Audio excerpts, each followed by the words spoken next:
মাঠের বয়ান আজকে 57 বছর। প্রথম কামেল পরীক্ষা দিয়েছি, রেজাল্ট তখনও হয়নি। রায়পুর বড় মসজিদ, ঐতিহাসিক বড় মসজিদ। আমার ওস্তাদরা আমাকে বললেন, লুতু তোমাদের হেড মাওলানা সাহেব মাওলানা আব্দুর রব সাহেব রহমতুল্লাহ আলাই এখন তিনি তো অসুস্থ, তো মুসল্লিরা অনেকে বলতেছে তুমি এইবার রোজার মাস রায়পুর বড় মসজিদে কোরআন শরীফের তাফসির করবে। নাকি হুজুর কইলেন কি? আমার ওস্তাদ আপনারা একদিকে আল্লাহর ওলি, আরেকদিকে ইসলামের সমুদ্র নয় মহাসমুদ্র, তা আপনাদের একবারে চোখের সামনে আমার মতো চুনোপুঠি দিকে পড়ুক, যখন এই গ্যাসের মধ্যে এসে ঢুকে তখন এই গ্যাসের মধ্যে আল্লাহ এমন একটা অ্যাকশন রেখে দিয়েছেন, এই গ্যাস ওগুলোকে খেয়ে টেয়ে গলিয়ে নিশ্চিহ্ন করে ফেলে। লিসানিন আরাবিয়্যিন মুবিন, স্বচ্ছ ঝরঝরে মিষ্টি। সেইতেছে বোধহয় আলোচনা ভাই জানা দরকার। কিছু প্রশ্ন ছিল তো এক ফাঁকে একটু আঙ্গুরে। কোরআনকে আপনারা মনে করছেন বোধহয় তাওরাত জবুর ইনজিলের মতো কোনো একটা কিছু নাকি? আল্লাহ মহান, তুমি আল্লাহ মহান, তুমি দয়াবান, তুমি মেহেরবান। আল্লাহ তাকবীর, আল্লাহু আকবার। প্রধানমন্ত্রীর আগমন, শুভেচ্ছা স্বাগতম, শুভেচ্ছা স্বাগতম। প্রধানমন্ত্রীর আগমন, আলোকিত প্রজন্মের পক্ষ থেকে লাল গোলাপ শুভেচ্ছা, মিরগঞ্জবাসীর পক্ষ থেকে লাল গোলাপ শুভেচ্ছা। নারায়ে তাকবীর, আল্লাহু আকবার। প্রধানমন্ত্রীর আগমন, শুভেচ্ছা স্বাগতম, শুভেচ্ছা স্বাগতম। প্রধানমন্ত্রীর আগমন, নারায়ে তাকবীর, আল্লাহু আকবার। আমরা দেখতে পাচ্ছি আমাদের আজকের এই তাফসীরুল কোরআন মাহফিলের কাঙ্ক্ষিত মেহমান, বিশিষ্ট ইসলামী চিন্তাবিদ মুফাসসির কোরআন, লাখো আলমের মাথার তাজ মধ্যমণি, আমাদের আলমকুলের শিরোমণি হযরত মাওলানা লুৎফুর রহমান সাহেব আমাদের মাঝে এসে উপস্থিত হয়েছেন। আমরা বলি আলহামদুলিল্লাহ। এটা আমাদের জন্য খুশির খবর না? সম্মানিত হাজিরিন, আমাদের আলহামদুলিল্লাহ রাব্বিল আলামিন, ওয়াল আকিবাতু লিল মুত্তাকিন, ওয়াসসালাতু ওয়াসসালামু আলা সাইয়্যিদিল মুরসালিন মুহাম্মাদিন ওয়া আলা আলিহি ওয়া আসহাবিহি ওয়া আজওয়াজিহি ওয়া আওলাদিহি ওয়া আহলি বাইতিহি ওয়া আউলিয়াই উম্মতিহি ওয়া উলামাই উম্মতিহি আজমাইন। আম্মা বাদু ফাউযু বিল্লাহি মিনাশ শাইতানির রাজিম। বিসমিল্লাহির রহমানির রহিম। قال الله تعالى في كلامه المجيد والفرقان الحميد إن الله وملائكته يصلون على النبي يا أيها الذين آمنوا صلوا عليه وسلموا تسليما صلى الله عليه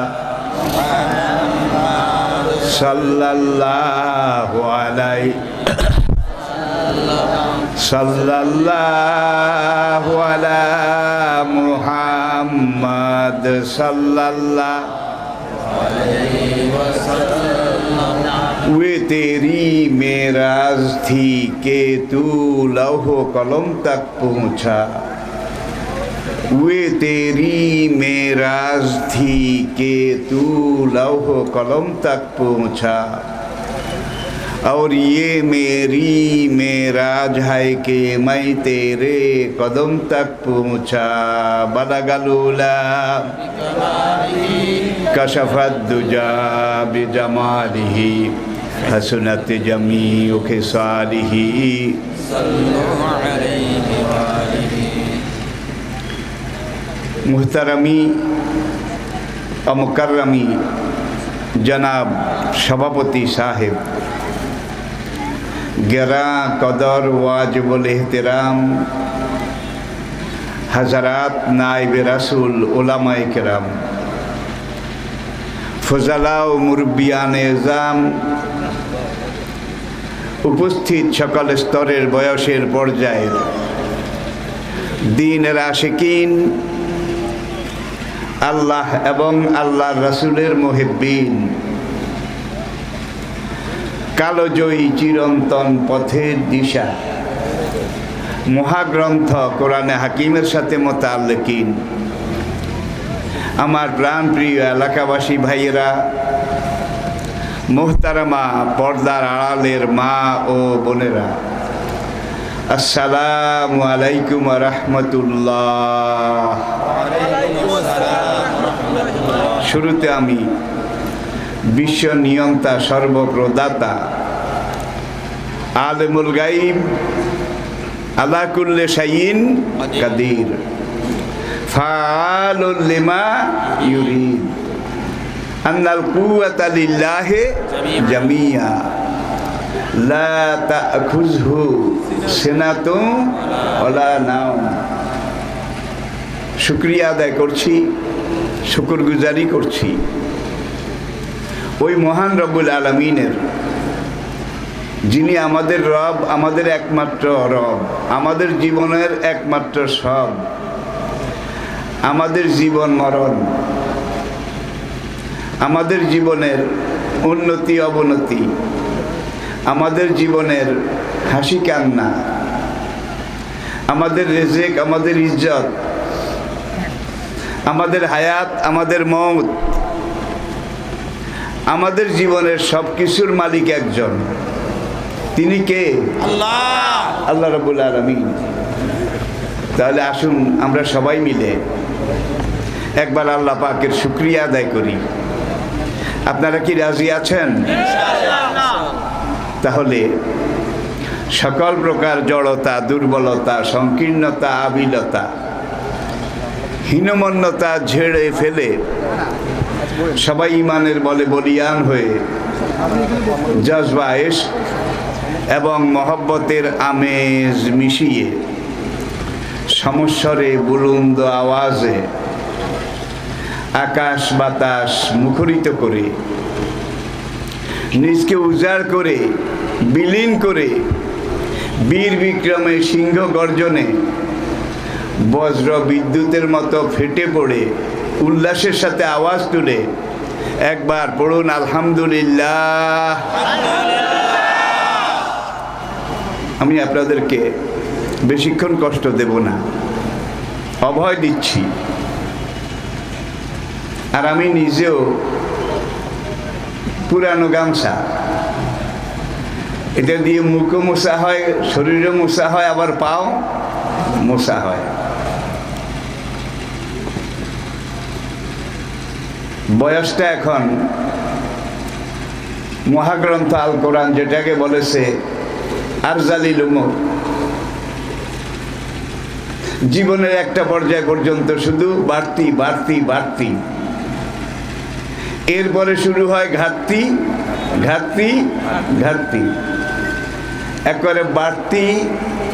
এটা অনেক আগে চলে গেছে, ঘাটতির এখন একবারে শেষ পর্যায়ে। লেখায় লা ইয়ালামা মিন বাদি ইলমিন শাইয়া, অনেক সময় পাশের লোক, পরিচিত লোক, তার নামটাও মনে থাকে না, ভুলে যাই। এটাই বাস্তব, এটাই জীবন। আমি কোরআনে পাকের একটা আয়াত শুধু আপনাদের সামনে পর্যালোচনা করব, যে আয়াতটা মহান রব্বুল আলামিন কোরআনে পাকের মক্কি সূরা, একটা সূরার মধ্যে একটা কথা আল্লাহ পাক 5 বার উল্লেখ করেছেন। কয়বার? 5 বার। তাহলে এটাকে বলা হয় তাকিদ, বাংলায় বলা হয় পুনরাবৃত্তি, ইংরেজিতে বলা হয় রিপিটেশন। কি বলা হয়? রিপিটেশন। রিপিটেশন। আয়াতটা হচ্ছে ওয়ালাকাদ ইয়াসসারনাল কুরআনা লিযিকরি ফাহাল মিন মুদ্দাকির। ওয়ালাকাদ, আর নিঃসন্দেহে, ইয়াসসারনা, আমি আল্লাহ সবচাইতে সহজ করে দিয়েছি, আল কোরআনা, এই মহাগ্রন্থ আল কোরআন, লিযিকরি, পড়ার জন্য সহজ করেছি, পড়ার পরে স্মরণ রাখা মনে রাখার জন্য সহজ করেছি, পড়ার পরে বুঝা সহজ করেছি, বুঝার পরে কোরআন অনুযায়ী আমল করা জীবন গঠন করা সহজ করেছি। ইয়াসার না, এই কোরআন মুখস্থ করা আমি আল্লাহ সবচাইতে সহজ করেছি। হালমি মুদ্দাকের আছো নাকি তোমাদের মধ্যে কেউ এই কোরআন থেকে হেদায়েত নসিহত উপদেশ কবুল করবে? 5 বার আল্লাহ বলেছেন। কোনো কথার গুরুত্ব একবার বললে যা হয়, 2 বার বললে গুরুত্ব বাড়ো না কমে? মনে করুন আপনি পান খান, একবারে জর্দা সুপারি মাকরু মোবার কথা বাদ দেন, আপনার অভ্যাস।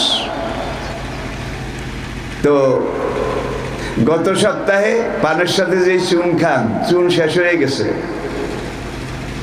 আবার বাজারের দিন আসবে, তারপরে চুন আনা যাবে। এর মধ্যে চুনের ঘরটা 3 বার ধুইয়ে খাইছেন, গালে জিব্বা চুন লেগে গেছে। এখন আপনি আপনার বেগম গিন্নিকে জিজ্ঞাসা করেন বাজার থেকে কি আনা লাগবে, গিন্নি আগে বলে চুনের কথা মনে রাখবেন, চুন চুন 2 বার বলেছে কমপক্ষে, ঠিক কিনা বলেন? এরপরে বলে পান, চুন, মাছ, তরকারি, আগর মগর, কারজান সাগে, এটা ওটা সেটা। শেষে আবার বলে দেখেন চুন আনবেন কিন্তু চুন।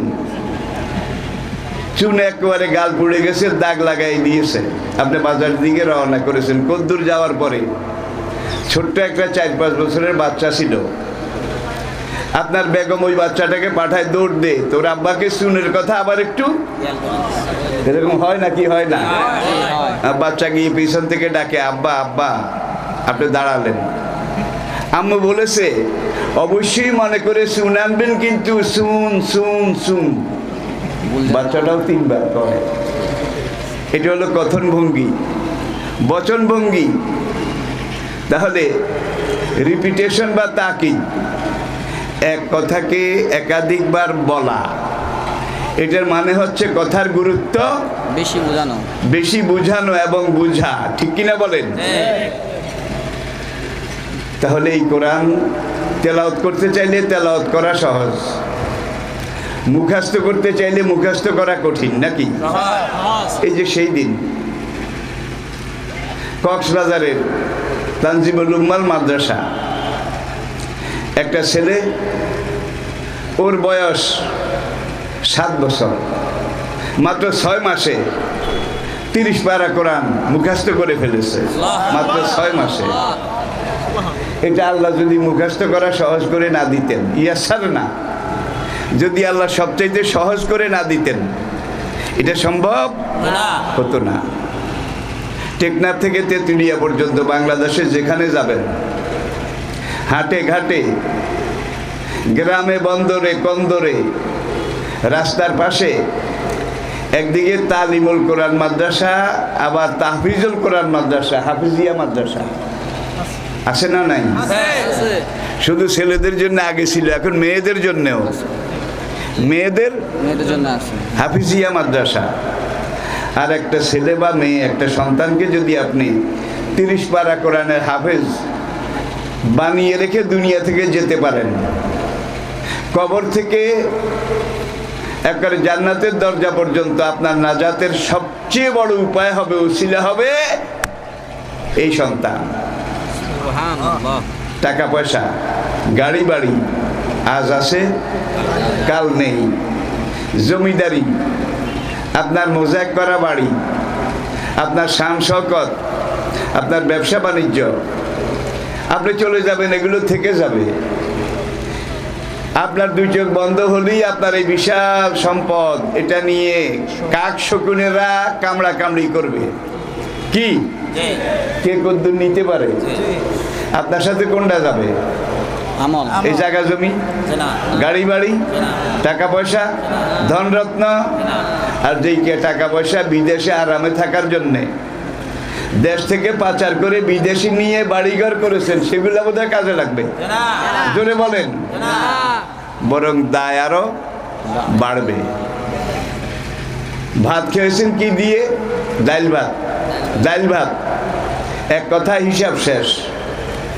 আর যদি অনেক কিছু খেয়ে থাকেন তাহলে বলা লাগবে মাছ, তরকারি, গোশত, মুরগির গোশত, তারপরে ডাল, এটা ওটা সেটা, বলতে সময় বেশি লাগবে।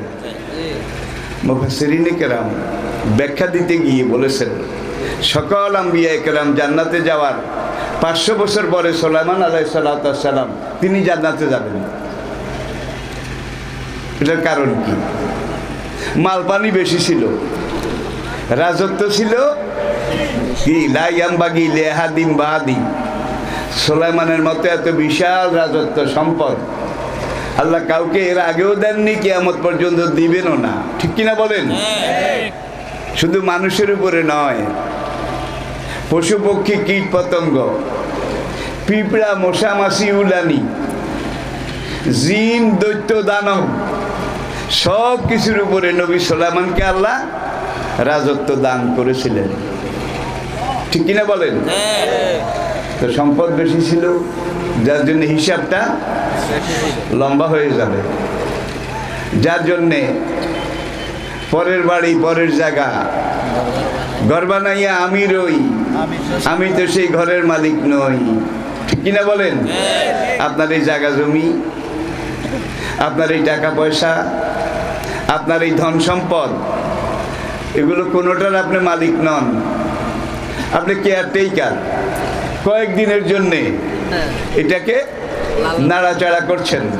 মূল মালিককে লাহু মুলকুস সামাওয়াতি ওয়াল আরদ, লাহু মা ফিস সামাওয়াতি ওয়া মা ফিল আরদ। অনন্ত বিশ্ব চরাচরের সকল সম্পদের মালিক কে? আল্লাহ। আল্লাহ আপনাকে এই সম্পদ কিভাবে কামাই করবেন এটা বোধহয় কোরআনে বলে দেন নাই। কিভাবে কামাই করবেন এটা বলা হয়েছে নাকি হয়নি? এরপরে কোন কোন খাতে কিভাবে খরচ করবেন এগুলো বোধহয় বলা হয় নাই। আবার আপনার পরিবার পরিজন, তাদের 5টা মৌলিক প্রয়োজন: অন্ন, বস্ত্র, বাসস্থান, শিক্ষা, চিকিৎসা, যেটাকে আজকের আধুনিক রাষ্ট্রবিজ্ঞান পলিটিক্যাল সায়েন্স বলে ফান্ডামেন্টাল হিউম্যান রাইট। এই যে মৌলিক প্রয়োজন, এগুলা কিভাবে আপনি মিটাবেন বলা আছে নাকি নাই? সম্পদের কোন অংশ আপনি খাবেন, ভোগ করবেন, ব্যয় করবেন, এগুলোও বলা আছে। এরপরে বলা হচ্ছে ইয়াসআলুনাকা মাজা ইউনফিকুন। হে নবী, এরা আপনাকে জিজ্ঞাসা করে সম্পদের কোন অংশ নিজে রাখবো আর কোন অংশ আল্লাহ রাস্তায় দান করব। কুলিল আফওয়া। হে নবী, আপনি জবাবে বলে দিন তোমার দরকারে যা এগুলো তুমি ব্যবহার করবে, তোমার প্রয়োজন পূর্ণ করার পরে যে সম্পদ উদ্বৃত্ত থাকবে এটা সব আল্লাহ রাস্তায় দান করে দিতে হবে। কারণ মালিক তুমি নয়, মালিক যিনি, সম্পদ যার, আপনি বোধহয় আরেকজনের। সম্পদ যার, আপনিও তার। তার কাছ থেকে এসেছেন। যখন 2টা চোখ বন্ধ হয়ে যাবে, ভিসার মেয়াদ, লিকুল্লি নাফসিন আজাল, ফাইজা জা আজালুহুম লা ইস্তাখিরুনা সাআতাও। আচ্ছা, বিদেশে যারা থাকেন প্রবাসী, তারা যেই দেশে যায় সেই দেশের একটা ট্রানজিট পাস, একামা লাগে নাকি লাগে না? এই একামার কিন্তু একটা মেয়াদ আছে, আবার একটা ফিও আছে। তোমাকে তোমার কফিলের পক্ষ থেকে এই একামা দেওয়া হলো, এই একামার মেয়াদ এই থেকে ওই পর্যন্ত আসে না নাই? যখন ওই পর্যন্ত একামার মেয়াদটা শেষ হয়ে যায় তখন দুনিয়ার একামা এটাকে আবার রিনিউ করা যায় নাকি? আবার এটাকে বাড়ানো যায়, মেয়াদ বাড়ানো যায়। কিন্তু আপনাকে আল্লাহ একটা একামা দিয়েছেন, এটি হলো আপনার হায়াত, আমার হায়াত, আমাদের আয়ু, আমাদের পরম আয়ু। লিকুল্লি নাফসিন আজাল, ফাইজা জা আজালুহুম লা ইস্তাখিরুনা সাআতাও ওয়া লা ইস্তাকদিমুন। প্রত্যেকের জন্য আল্লাহ একটা একামা দিয়েছেন, ঠিক কি না? এই একামাটা on time, for life, on time. এটার মেয়াদ যদি শেষ হয়ে যায় এটাকে বোধহয় রিনিউ করা যাবে, বাড়ানো কমানো যাবে। যখন একামার মেয়াদ শেষ হয়ে যাবে এটার মধ্যে আউটপাস খুরুজ আউট পাসে সিল মেরে দেবে। এবং আল্লাহর পক্ষ থেকে আল্লাহর দূত মালিকুল মউত আজরাইল, যার আসমানে মাথা জমিনে পা হবে, বিরাট দেহ বিশাল বপু, এসে আপনার সাথে সাক্ষাৎ করবে। একটু আগেও আপনি বিবির সাথে কথা বলেছেন, ছেলের সাথে মেয়ের সাথে কথা বলেছেন। এই কথা বলা অবস্থায় আপনার হুঁশ খেয়াল এতক্ষণ ছিল, ওই বেটা এসে এইভাবে একটা উকি মেরেছে ঘরের দুয়ারে, উকি আজরাইল বেটা। যখনই তাকে এক নজর দেখেছেন, চোখ দুইটা উল্টে গেছে, ঠিক কিনা? নিঃশ্বাসটা বড় হয়ে গেছে। এখন ছেলে কান্দে, বউ কান্দে, হ্যাঁ, জীবন সঙ্গিনী কান্দে, ছেলে মেয়েরা কান্দে, গড়াগড়ি যায়, ঠিক কিনা বলেন? এখন একটা সন্তান, সবচেয়ে আদরের ছোট ছেলে, ও এসে আপনাকে জড়িয়ে ধরে, আব্বু আব্বু আব্বু তুমি আমার সাথে কথা বলো। আব্বু এখন আর এই ছেলেটাকে চিনে না, ঠিক কিনা? শুধু এইভাবে এইভাবে এইভাবে এইভাবে জীবনের সবচেয়ে আদরের জীবন সঙ্গিনী সে এসে বলে, আপনার কেমন লাগে, কি হয়েছে? বোর দিকে তাকায় কিন্তু দেখে না। আল্লাহর কসম, বোর দিকে তাকায় কিন্তু দেখে না। আস্তে আস্তে সব ক্লোজ হয়ে যাচ্ছে। আর এই মালিকুল মউত আজরাইল আসমানে মাথা জমিনে পাও, সোজাসুজি এসে আপনার বুকের উপরে বসবে। বুকের উপরে বসে অজাআত সাকরাতুল মাউতি বিল হক যালিকা মা কুনতা মিনহু তাহিদ, এইভাবে টেনে আপনার কলিজা, গুর্দা, হাড়, বাল্ব, লিভার, কিডনি, পিত্ত, গোল ব্লাডার, শরীরের প্রত্যেকটা অঙ্গ প্রত্যঙ্গ, এমনকি প্রত্যেকটা পশমের গোড়া, যেটার সাথে রুহের লিঙ্ক ছিল, যোগাযোগ ছিল, একটানে সব বিচ্ছিন্ন করে ফেলবে। বিচ্ছিন্ন করে আপনার এই রুটাকে আল্লাহর দপ্তরে জমা দেবে। সেই দপ্তর দুইটা, আপনি যদি নামাজি হন, রোজাদার হন, দিনদার হন, ইমানদার হন, আপনি যদি দিনের দায়ী, দিনের রায়, দিনের নকিব, দিনের খাদেম, দিনের মুজাহিদ হন, তাইলে আপনার রুটাকে ফেরেশতারা আল্লাহর নির্দেশে আল্লাহ পাকের আরশে আজিম যেখানে আছে, আরশে আজিমের নিচে ইল্লিন বেহেশতের একটা টুকরা, সেখানে আপনার রুটাকে নিয়ে ফেরেশতারা জমা দেবে। কাল্লা ইন্না কিতাবাল আবরারে লাফি ইল্লিয়িন ওমা আদরাকা মা ইল্লিয়ুন কিতাবুম মারকুম। নামাজি, রোজাদার, ইমানদার, তাদের রুজাবে ইল্লিনে। ইল্লিনটা আল্লাহ পাকের আরশে আজিমের নিচে। কাল্লা, নোয়াখাইলারা এত হর্ষণ কি? কাল্লা কি হুজুর? কাল্লা এত হর্ষণ, যত সহজ মনে করেছ, ব্যাপারটা এত সহজ নয়। ওইন্না কিতাব আল ফুজ্জারে লাফি সিজ্জিন, বেনামাজি, বেরোজদারি, ফাসেক, ফুজ্জার, হ্যাঁ, মদ খায়, গাঁজা খায়, ফেন্সিডিল খায়, ইয়াবা খায়, পপি খায়, নেশা খায়, যেটাকে আল্লাহর কোরআন হারাম করেছে। নবী হাদিসে পরিষ্কার বলেছেন, কুল্লু মস্কার হারাম, যেটা খেলে মাথা গুড়গুড় করে, যেটা খেলে কিছুক্ষণের জন্য মানুষ জীবিত থাকলেও সেন্সলেস, বেহুশের মতো হয়ে যায়, ঠিক কিনা বলেন? বউরে কয় ভাবি, মালপানি বেশি খাইছে, এখন বউরেও ঠিক মতো সম্বোধন করতে পারে না। এই হলো 1 নম্বর। 2 নম্বর যেটা, এই যে মদ, গাঁজা, ফেন্সিডিল, ইয়াবা, হিরোইন, পপি, যেই নামের যেই নেশাই হোক, যেটা ক্ষতিকর সেটা আল্লাহ হারাম করেছেন, আর যেটা উপকারী সেটা আল্লাহ হালাল করেছেন। এটা সায়েন্টিফিক, এটা বিজ্ঞান ভিত্তিক, এটা মহান হাকিমের হেকমতের বহিঃপ্রকাশ। পড়েন আলহামদুলিল্লাহ। যখন এই মদ, গাঁজা, ফেন্সিডিল এগুলো খায়, খেলে প্রথমে গিয়ে তার হার্টের মধ্যে আঘাত করে, এফেক্ট করে, তারপরে তার ফুসফুসে আঘাত করে, তার লিভারে আঘাত করে, কিডনিতে আঘাত করে, তার গোল ব্লাডারে আঘাত করে, তার এখান থেকে শুরু করে নাভির নিচ পর্যন্ত প্রত্যেকটা জটিল অঙ্গ। সারা দুনিয়াকে 7 বার বিক্রি করলে বোধহয় একটা হার্ট কিনতে পাওয়া যাবে, হার্টের একটা বাল্ব বোধহয় কিনতে পাওয়া যাবে, একটা কিডনি, একটা লিভার বোধহয় কিনতে পাওয়া যাবে, যাবে না। আমার দেহ তরি সন্ধান করি বানাইয়াছেন কোন মেস্তুরি। ওইদিকে আবার পটপট এটাও বাজায়, আবার আমার দেহ তরি সন্ধান করি বানাইয়াছেন কোন মেস্তুরি। কোন মেস্তুরি বানাইছে টের পাও নাই? হ্যাঁ, এই যে আপনার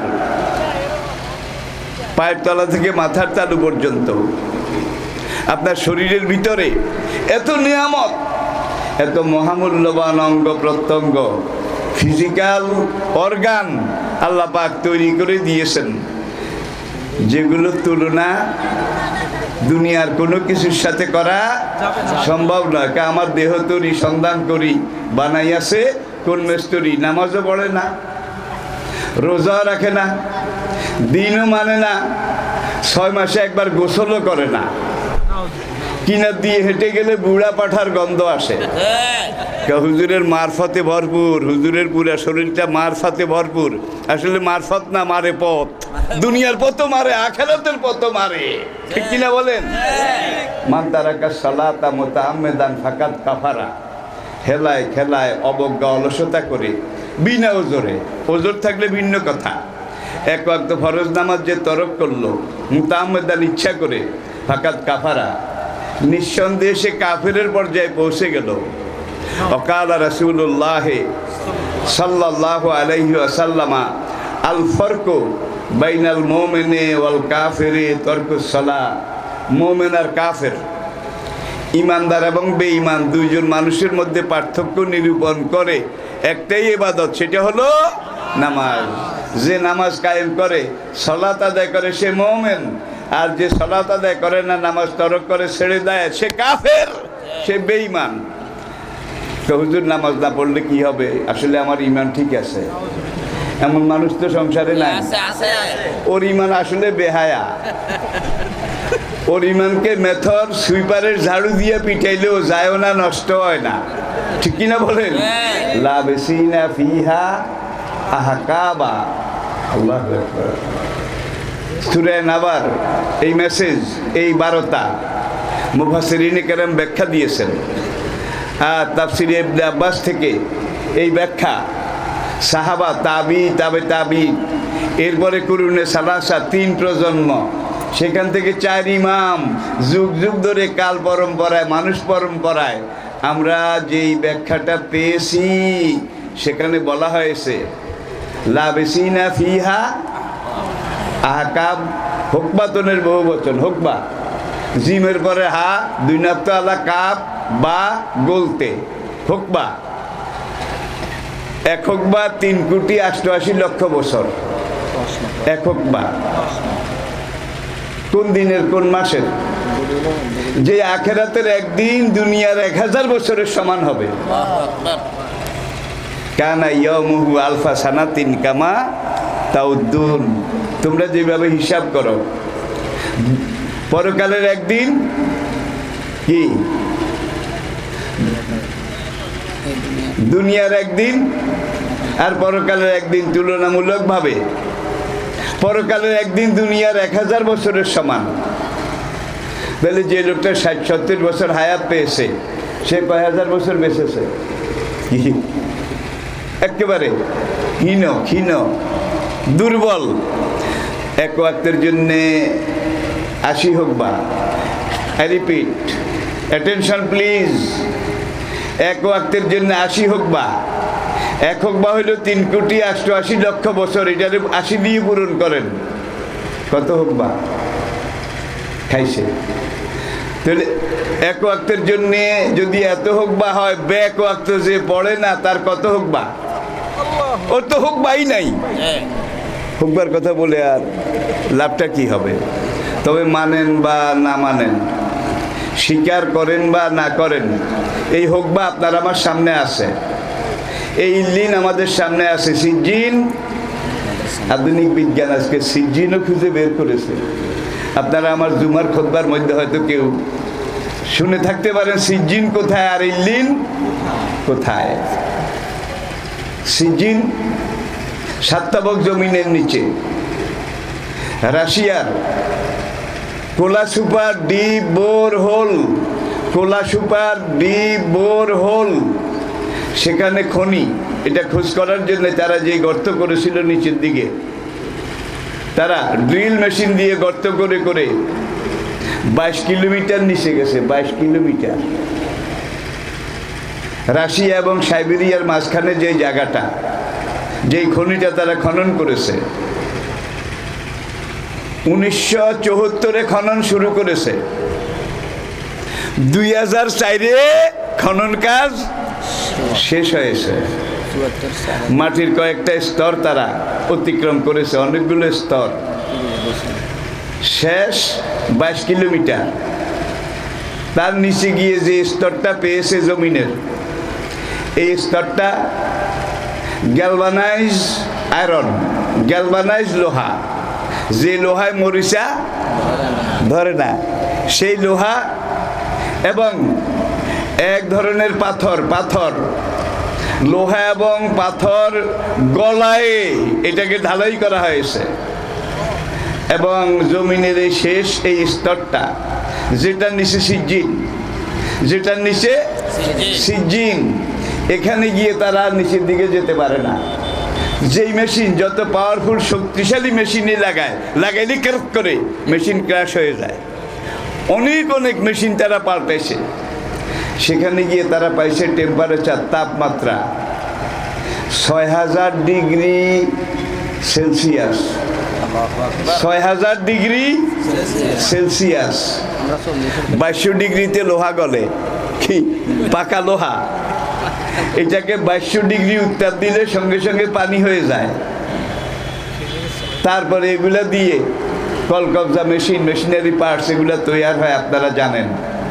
তাহলে 2200 ডিগ্রিতে লোহা গলে, 6000 ডিগ্রিতে কি গলে? খাইছে রে খাইছে।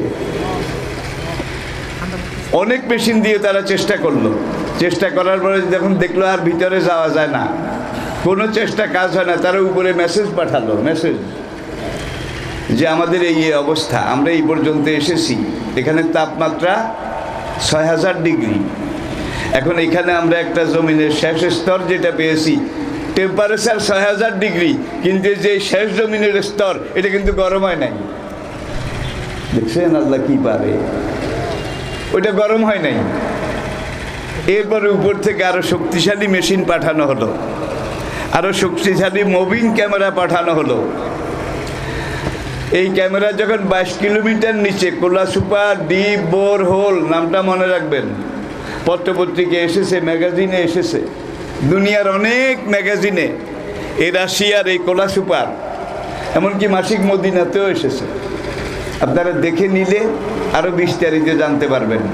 এইবার তারা শক্তিশালী মেশিন আর মুভিং ক্যামেরা এটা ফিট করে যখন আবার মেশিন চালু করলো, এখন ক্যামেরার মধ্যে দেখা গেল লক্ষ লক্ষ কোটি কোটি মানুষ আগুনের মধ্যে চিল্লাচিল্লি করতেছে, জ্বলে গেলাম, পুড়ে গেলাম, বাঁচাও বাঁচাও, একটু পানি দাও। আর সেখান থেকে পোড়া গন্ধকের গন্ধ, পোড়া কয়লার গন্ধ, সালফারের গন্ধ, মানুষ পোড়া গন্ধ এমনভাবে আসে। সেখানে 4 জন বিজ্ঞানী সেখানে এই আওয়াজ শুনে হার্ট ফেল করেছে। বাকি কয়েকজন যারা আছে, এই বিজ্ঞানী দলের প্রধান যিনি, তার নাম দিমিত্রি আজাকভ, এবং বর্তমান দুনিয়া মানে মৃত্তিকা বিজ্ঞানীদের মধ্যে রাশিয়ার বিজ্ঞানী আজাকভ, তিনি সবচাইতে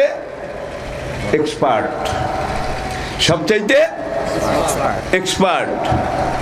আবার মেশিন লাগাইছে, লাগানোর পরে সেখানে চিৎকার দিয়ে 2 জন বিজ্ঞানী হার্ট ফেল করে সেখানে মরে গেছে। আবার এটা লাগাইলেই দেখা যায় মুভিং ক্যামেরাতে। আবার ওই আওয়াজের সাথে ওই যে সালফার, মানুষ পোড়া গন্ধ, দুর্গন্ধ, এক ধরনের বৃষ্টি কিম্ভূত কিমাকার দুর্গন্ধ আসতেছে। আর লক্ষ কোটি মানুষ চিল্লায়, মরে গেলাম, জ্বলে গেলাম, পুড়ে গেলাম, বাঁচাও বাঁচাও, একটু পানি দাও, একটু পানি দাও। তখন বিজ্ঞানীরা সবগুলো ছিল নাস্তিক, বুঝেন? আল্লাহ রসুল পরকালের কাছে দাঁড়ে নাই, নাস্তিক। ওরা সেখানে একজন আরেকজনকে বলে, মুসলমানদের কোরআনে যে সিজ্জিনের কথা আছে, আমরা যদি নাস্তিক না হইতাম তাহলে আমাদেরকে এই মুহূর্তে স্বীকার করা দরকার, এইটাই সেই সিজ্জিন।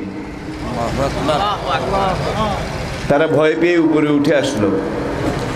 যে কজন মারা গেছে তাদের লাশটাও আনলো না, ওগুলো ওইখানে রয়েছে 22 কিলোমিটার নিচে। এরপরে বিজ্ঞানীদেরকে বললো ট্রাই অ্যাগেন, তোমরা আবার যাও। মিস্টার রাজাকব তখন রাশিয়ান গভর্নমেন্টকে বলেছে যে চাকরি ইস্তফা দিতে রাজি আছি, চাকরি ছাড়তে রাজি আছি, না খাইয়া থাকতে রাজি আছি, তবে যেই দৃশ্য দেখছি এটা তোমাদেরকে বলে বুঝাইতে পারবো না। হ্যাঁ, এখানে আমার পক্ষে আর যাওয়া সম্ভব নয়। 2006 সালে তারা এই খনিটা মাটি দিয়ে ভরাট করে সিল করে দিয়েছে, কারণ কোনো বিজ্ঞানী যায় না। এরপরে তারা সাইবেরিয়ার একবারে প্রান্তে আরেক জায়গায় ড্রেজিং করলো। ড্রেজিং করে নিচের দিকে এইবার গেছে 33 কিলোমিটার, 22 মাইল, 33 কিলোমিটার নিচে। সেখানে গিয়ে আবার জমিনের ওই স্তর, একটু আগে যেটা বলেছি, গ্যালভানাইজ আয়রন আর পাথর গলিয়ে স্তরটা তৈরি করা হয়েছে। সেখানে টেম্পারেচার উত্তাপ 6000 ডিগ্রিরও বেশি। সেখানে তারা আবার মুভিং ক্যামেরা মেশিন লাগিয়েছে, লাগানোর পরে সেখান থেকেও শোনা যায় বাঁচাও বাঁচাও, জ্বলে গেলাম, পুড়ে গেলাম, বাঁচাও। এই বিজ্ঞানীরা বলে ওখানে যা দেখলাম এখানেও ঠিক তা। নিশ্চয়ই এটা মুসলমানের কোরআনে যে সিজ্জিনের কথা বলা হয়েছে, ওই সিজ্জিনের এই নরকবাসীর চিৎকার এবং কান্না।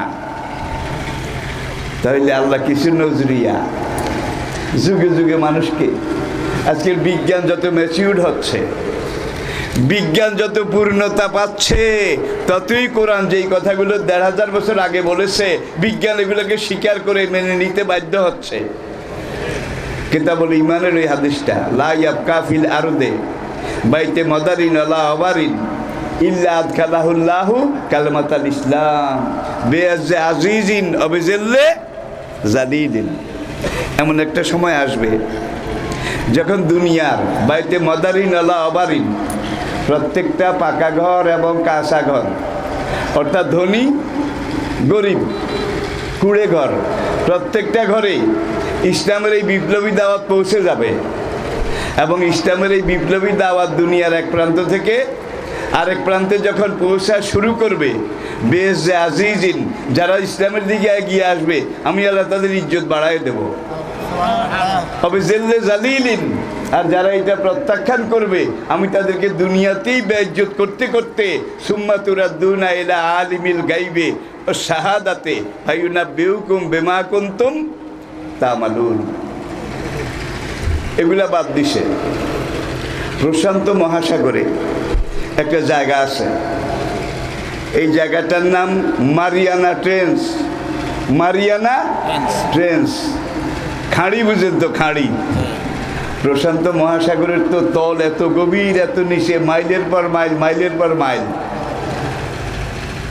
পানি বিজ্ঞানী ডুবুরিরা খুঁজতে খুঁজতে প্রশান্ত মহাসাগরের তলে একটা গর্ত পেয়েছে। এই গর্তটা কোনো মানুষের তৈরি নয়, এই গর্তটা আল্লাহ তৈরি, এই মহাসাগর যিনি বানিয়েছেন। এই যে মারিয়ানা ট্রেঞ্চ, এখানে গিয়ে আবার একদল ডুবুরি তারা ওই রাশিয়ার সাইবেরিয়াল কলকবজা সেখানে নিয়ে মারিয়ানা ট্রেঞ্চের নিচের দিকে 18 মাইল পর্যন্ত গেছে। কি 18 মাইল পর্যন্ত নিচের দিকে গিয়েছে। যাওয়ার পরে সেই ডুবুরিরা সেখানে গিয়ে আবার জমিনের ওই লেয়ারটা পেয়েছে, যেটা গ্যালভানাইজ আয়রন এবং পাথর গলাই করে ঢালাই করা। সেখানে গিয়ে ক্যামেরা ফিট করে প্রশান্ত মহাসাগরের মাঝে, সেখানেও তারা ওই ক্যামেরায় দেখতে পেয়েছে এবং সেখানে শুনতে পেয়েছে লক্ষ কোটি মানুষের চিৎকার, কান্না, আর্তনাদ। তারা বলে সাইবেরিয়াতে যেই সিজ্জিন দোজক, এখানেও সেই দোজক। আজকের বিজ্ঞানীরা যত ভিতরের দিকে যায় তত কোরআনের সাথে মিলে যায়। এবং নবী বলছেন এমন একটা সময় আসবে কেউ ইচ্ছা করে ইসলামকে গ্রহণ করবে, আর কারো ইচ্ছা না থাকলেও ইসলামের ছায়াতলে আসতে বাধ্য হবে, ইচ্ছায় হোক অনিচ্ছায় হোক। সেটার শুভেচ্ছা কিন্তু দেখা যাচ্ছে। আমার এই মাঠের বয়ান আজকে 57 বছর। প্রথম কামেল পরীক্ষা দিয়েছি, রেজাল্ট তখনও হয়নি। রায়পুর বড় মসজিদ, ঐতিহাসিক বড় মসজিদ। আমার ওস্তাদরা আমাকে বললেন, লুতু তোমাদের হেড মাওলানা সাহেব মাওলানা আব্দুর রব সাহেব রহমতুল্লাহ আলাই এখন তিনি তো অসুস্থ, তো মুসল্লিরা অনেকে বলতেছে তুমি এইবার রোজার মাস রায়পুর বড় মসজিদে কোরআন শরীফের তাফসির করবে নাকি। হুজুর কইলেন কি? আমার ওস্তাদ আপনারা একদিকে আল্লাহর ওলি, আরেকদিকে ইসলামের সমুদ্র নয় মহাসমুদ্র, তা আপনাদের একবারে চোখের সামনে আমার মতো চুনোপুঠি আমি তাফসির করব, এটা তো আমি কল্পনাও করতে পারি না। তখন ভাইস প্রিন্সিপাল সাহেব কেরোয়া তার বাড়ি পাটারি বাড়ি, সাম পাটারি বাড়ি কি পাটারি নামটা আমি এই মুহূর্তে ভুলে গেছি। হ্যাঁ, মধ্য কেরোয়া আর কি, এটা পূর্ব কেরোয়া। হ্যাঁ, এটা পূর্ব কেরোয়া। হযরত আল্লামা মাওলানা নুরুর রহমান রহমতুল্লাহ আলাই আমার ওস্তাদদের মধ্যে যিনি উল্লেখযোগ্য বাংলা, ইংরেজি, ফার্সি, আরবি, উর্দু এই 5টা ভাষার তিনি সমান পণ্ডিত ছিলেন, সমান পণ্ডিত। রায়পুরের লিয়াকত মেমোরিয়াল মার্চেন্ট একাডেমি, তখন কলেজ ছিল না, হেডমাস্টাররা সরকারি কোনো ইংরেজিতে দরখাস্ত লিখতে হইলে ভাইস প্রিন্সিপাল সাহেবের কাছে আসতো, দরখাস্তটা আপনি দয়া করে একটু লিখে দেন। হুজুর লিখে দিতেন, আমরা দেখেছি। এখন আমি বললাম, হুজুর আমি আল্লাহর হস্তে মাফ চাই, আমি বড় মসজিদে তাফসির করব। কইলেন নাকি? বেড়া তুই যখন শুরু করবি, তুই পারবি না পারবি এটা তুই বুঝোস না, কিন্তু তোরে পড়াইছি আমরা বুঝি। আলহামদুলিল্লাহ। আমি হুজুর আমি কি বলবো? কেবাটা তোর মনে করতে হবে তুই একজন এখানে আল্লামা, তুই একলা মাওলানা, তুই একলা সব কিছু জানস বুঝস, তোর সামনে যত মানুষ আছে সবগুলা গরু ছাগল। মনে করবি, যদি মনে করস এ আবার ধরে নাকি এবার মানে, তাহলে তুই পারবি না। মনে করবি যে তুই সবার চেয়ে বেশি জ্ঞানী, আর যারা সামনে বসা আছে সব নিরেট মূর্খ, এইভাবে তুই কাল কবি। আলহামদুলিল্লাহ, সেখান থেকে আমার যাত্রা শুরু।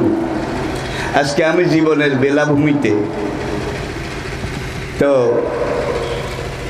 কথাটা এই জন্যে বলেছি, এখন সেই ওস্তাদও নাই, সেই পড়ালেখাও নাই, ঠিক কিনা বলেন? দিন যত যাচ্ছে শুধু ঘাটতি, এলেমের দিকে ঘাটতি, কিন্তু জ্ঞান বিজ্ঞানের দিকে বাড়তি। আমেরিকার মহাকাশ গবেষণা কেন্দ্র নাসা, সেই নাসাতে কয়েক মাস আগে ওয়ার্ল্ড ম্যাগাজিনে একটা আর্টিকেল ছেপেছে তারা, যে মহাকাশ থেকে, মহাশূন্য থেকে যে নক্ষত্রগুলো জ্বলে গেছে, পুড়ে গেছে, পাথুরি কয়লার মতো পুড়ে গেছে, এগুলো এখন আর জ্বলে না। সূর্যের উত্তাপে এগুলা এখন আর আলোকিত হয় না। এই নক্ষত্রগুলাকে বিজ্ঞানীরা বলেছেন মৃত নক্ষত্র। ইজা সামাউন ফাতারাত ইজাল কাওয়াকিবুন তাসারাত। আল্লাহু আকবার। মহাকাশের এই নক্ষত্রগুলো যেদিন আলো জ্বলল হারিয়ে মৃত পাথরে পরিণত হবে, দেখেন মৃত পাথরে পরিণত হবে। এখন যেগুলো আলো শেষ হয়ে গেছে জ্বলতে জ্বলতে, সেগুলোকে আল্লাহর ফেরেশতারা নিচের দিকে নিক্ষেপ করে। এমন এমন নক্ষত্র আছে যার একটা পড়লে লাতিন আমেরিকা থেকে শুরু করে একেবারে অস্ট্রেলিয়া পর্যন্ত পুরা দুনিয়া এটা জায়গা হবে না। একটা যদি পড়ে তাহলে পুরা দুনিয়া ব্যাংকের মতো, বাবুয়া ব্যাংকের মতো চ্যাপ্টা হয়ে যাবে। একটা পোড়া নক্ষত্র যদি পড়ে, সূরা আম্বিয়া 32 নম্বর আয়াত, রিপিট, কোন সূরা? আম্বিয়া। কত নম্বর? 32। যেন বাড়িতে গিয়ে একটু মিলাই নিতে পারেন, এই জন্য আমি সূরা আয়াত নম্বর বললাম। সেখানে আল্লাহ পাক ইরশাদ করেছেন, তোমাদের মাথার উপরের যে মহাশূন্যটা, যে আকাশটা, এটাকে আমি হেফাজত করেছি সাকফা মাহফুজা একটা সংরক্ষিত ছাদ হিসাবে। এখন এই ছাদ কোনটা? আসমানের যেটা বিল্ডিংটা কিন্তু 7 তলা। কয়তলা? 7 তলা। 7 তলা। সাবা সামাওয়াতিন তেবাকা, একটার পর একটা। তাহলে বিল্ডিংটা কত তলা? 7 তলা। জমিন থেকে প্রথম আসমানের নিচের পিঠ, প্রথম আসমানের দূরত্ব যে দূর, প্রথম আসমানটার পুরুত্ব তার 70,000 গুণ বেশি। আল্লাহু আকবার। এইটা মনে করিয়ে না সাজদালাই করি বানাইছে কি? আর এত বড় যে আসমান শূন্যে ঝুলে আছে, খুঁটি কয়টা আছে কন? জানা আড়াবুতির, জানা বর্গা, জানা রুয়াদল, জানা বেগাইরে আমাদ। একটাই শক্তি, কোন? শূন্যের উপরে লটকে থাকো, লটকে আসে, ঠিক কিনা বলেন? একটা নির্ধারিত সময় পর্যন্ত লটকে থাকবে। যখন এইটার মেয়াদ শেষ হয়ে যাবে, আউটডেটেড হয়ে যাবে, তখন মালিক বলেন এজাল সামাউন ফাতারাত এজাল কাওয়াকিবুন তাসারাত। যেদিন আসমান ফেটে যাবে, সূর্য যেদিন আলোক ঔজ্জ্বল্য হারিয়ে ফেলবে, এই সূর্যের কথা আসছে।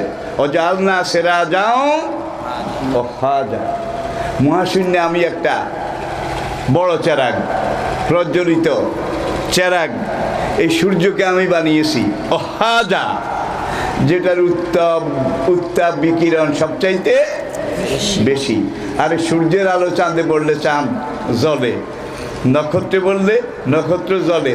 বুধ, শুক্র, পৃথিবী, মঙ্গল, ইউরেনাস, নেপচুন, প্লুটো, এগুলোর মধ্যে পড়লে প্রত্যেকটা নক্ষত্র ওদের নিজের আলো নাই। কার আলোতে জ্বলে? সূর্যের আলোতে, ঠিক কিনা বলেন? ইজা সামাউন ফাতারাত ওয়াইজাল কাওয়াকিবুন তাসারা। ইজা শামস কুবরাত ওয়াইজান নুজুমুন। এমন একটা সময় আসবে আসমানের তারকাগুলা তাদের আলো থাকবে না, ঔজ্জ্বল্য থাকবে না, পোড়া কয়লার মতো নিচের দিকে খসে খসে পড়বে। এখন লক্ষ লক্ষ কোটি কোটি টন ওজনের একটা নক্ষত্র পুড়ে গেছে, ফেরেশতারা জমিনের দিকে ফালাইছে। জমিন থেকে শুরু করে 40 কিলোমিটার উপর পর্যন্ত, জমিনের এই লেয়ার থেকে উপরের দিকে 40 কিলোমিটার উপর পর্যন্ত আল্লাহ একটা গ্যাসীয় বলয়, গ্যাসীয় স্তর সৃষ্টি করেছেন। যত বড় কোটি টন টন টন টনের পাথর, মরা পাথর নিচের দিকে পড়ুক, যখন এই গ্যাসের মধ্যে এসে ঢুকে, তখন এই গ্যাসের মধ্যে আল্লাহ এমন একটা অ্যাকশন রেখে দিয়েছেন, এই গ্যাস ওগুলোকে খেয়ে গলিয়ে নিশ্চিহ্ন করে ফেলে, যেন জমিনে পড়তে না পারে। এটাকে বিজ্ঞানীরা স্বীকার করেছে। এইদিকে 10 কিলোমিটার, এইদিকে 10 কিলোমিটার, এইদিকে 10 কিলোমিটার, এইদিকে 10 কিলোমিটার, 4 10 40 কিলোমিটার। এটা হলো একটা সাব, সাকফান মাহফুজা, সূরা আম্বিয়া 32 নম্বর। আজকের আধুনিক বিজ্ঞান এটাকে বলেছে ওজন স্তর। ওজন স্তর আল্লাহ এটাকে এমনভাবে একটা পর্যায় সৃষ্টি করে দিয়েছেন। সেরা যাও হাজা।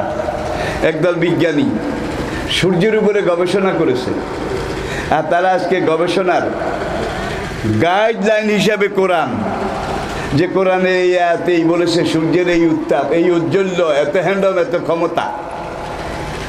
তো দেখো এটা টেম্পারেচার কদ্দূর। বিজ্ঞানীরা বলে 9,30,00,000 মাইল দূরে। বোধহয় বাঁশের গজ, বাঁশের লাঠি দিয়ে মাপছে, জানা ফিতা জানা সব হিসাব হইল মোটামুটি গোটাগুটি লামসাম, ঠিক কিনা? সূর্যের উত্তাপ 30 কোটি ডিগ্রি সেলসিয়াস, 30 কোটি ডিগ্রি সেলসিয়াস। আগেই বলেছি 2200 ডিগ্রিতে লোহা গলে, 30 কোটি ডিগ্রিতে কি গলে? খাইছে রে খাইছে। বিজ্ঞানীরা পরীক্ষা করে স্বীকার করেছে সেরা যাও হাজা। এই যে সূর্য, এই সূর্যটা জ্বলে থাকে হাইড্রোজেন গ্যাস, হাইড্রোজেন গ্যাস এটার খাদ্য। হাইড্রোজেন গ্যাসে সূর্যটা জ্বলে, নির্ধারিত সময় পর্যন্ত জ্বলবে। কে জ্বালাবে? বিজ্ঞানীরা। বিজ্ঞানীরা। আচ্ছা আসুন, আপনাদের কি অসুবিধা হয়? অসুবিধা হলে বলবেন। আমি আপনাদেরকে বুঝাতে চাচ্ছি, কোরআনে মনে করছেন তাওরাত যেরকম, জবুর যেরকম, ইঞ্জিল যেরকম, বাইবেল যেরকম, বেদ, গীতা, উপনিষদ যেরকম, কোরআনও বোধ হয় এরকম একটা ধর্মগ্রন্থ। হয়তো কোরআন এগুলোর সে একটু ভালো হবে আর কি, যার জন্য কোনো অনুষ্ঠানে আগে কোরআন তেলাওয়াত করে, তারপরে বাইবেল তেলাওয়াত করে, তারপরে ত্রিপিটক তেলাওয়াত করে। এরকম আসে না নাই? জোরে কন, আসে না নাই? জোরে কন। আছে। ওয়াতাইনা দাউদা জাবুরা, দাউদ নবীর কাছে আমি জাবুর কিতাব নাজিল করেছিলাম। জাবুরের ভাষা ছিল ইউনানি। কি? ইউনানি। ইউনানি ভাষা আজকে দুনিয়ার কোথাও নাই। ইউনানি ভাষার কোনো একটা লোগাত, কোনো একটা অভিধান দুনিয়ার কোনো লাইব্রেরিতে নাই। তাওরাত এব্রানি, হিব্রু ভাষায় মুসা আলাইহিস সালামের উপরে আল্লাহ নাজিল করেছিলেন হিব্রু ভাষায়। হিব্রু ভাষা আজকে দুনিয়ার কোথাও নাই, হারিয়ে গেছে, মরে গেছে। ইনজিল সুরিয়ানি ভাষায়। কোন ভাষায়? সুরিয়ানি। সুরিয়ানি ভাষায় আল্লাহ ঈসা আলাইহিস সালামের উপরে নাজিল করেছেন। তাওরাত নাই, তাওরাতের ভাষাও নাই। ইনজিল নাই, ইনজিলের ভাষাও নাই। জাবুর নাই, জাবুরের ভাষাও, ভাষাগুলো পর্যন্ত হারিয়ে গেছে। আর এই কোরআনে আল্লাহ নতুন টেকনিক তাওরাত, জবুর, ইনজিল এগুলোকে যখন গির্জার পাদ্রীরা তাদের মালপানি কামাবার সুবিধা হবে, এই জন্য তাওরাত, জবুর, ইনজিলের কিছু কথা ওরা বের করে বাদ দিয়েছে, মাইনাস। আবার তাদের দরকার মতো কিছু কথা ঢুকাইছে। ইউহাররেফু নাহু হাররাফা ইউহাররেফু তাহরিফান মুহাররাফন,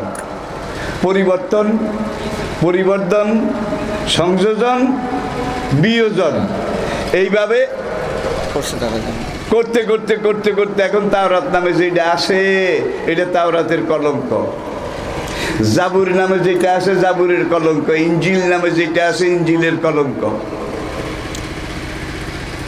এরপরে আল্লাহ ইন্না আনজালনাহু কুরআনান আরাবিয়ান, এই কোরআন আমি আরবি ভাষায় নাজিল করেছি, লাআল্লাকুম তাকিলুন। সূরা ইউসুফ 3য় আয়াত। আর এক আয়াতে আল্লাহ পাক বলছেন বিলিসানিন আরাবিয়্যিন মুবিন, স্বচ্ছ ঝরঝরে মিষ্টি আরবি ভাষায় আমি এই কোরআন নাজিল করেছি। বিশ্ব ইতিহাসের ডায়েরি এনসাইক্লোপিডিয়া ব্রিটানিকা খুলুন, এনসাইক্লোপিডিয়া ব্রিটানিকা। সেখানে সোনার অক্ষরে তারা স্বীকার করেছে এবং লিখে রেখেছে, সোনার অক্ষরে তারা লিখে রেখেছে, holy Quran is the super book of the world. মুসলমানদের ধর্মগ্রন্থ কোরআন দুনিয়ার সর্বশ্রেষ্ঠ ধর্মগ্রন্থ। সুবহানাল্লাহ। আজকের আধুনিক বিজ্ঞানের সবচেয়ে বড় আবিষ্কার কম্পিউটারের চেয়ে বড় কিছু এখনো হয়নি। হলে তখন দেখা যাবে। আপনাদের জন্য, আমাদের জন্য, বিশ্ব মুসলমানদের জন্য সবচেয়ে আনন্দের খবর এটা, আধুনিক বিজ্ঞানের সবচেয়ে বড় আবিষ্কার কম্পিউটার বিজ্ঞান পর্যন্ত কোরআনের কাছে সারেন্ডার করেছে। কি কম্পিউটার বানাইছি আমরা, সজ্জা না। মুসলমানের কোরআন এমন এক কোরআন, প্রথম আয়াত বিসমিল্লাহির রহমানির রহিম। কি কইবেন? এটা তো বিসমিল্লাহ, এটা প্রথম আয়াত। এটা কেমনে?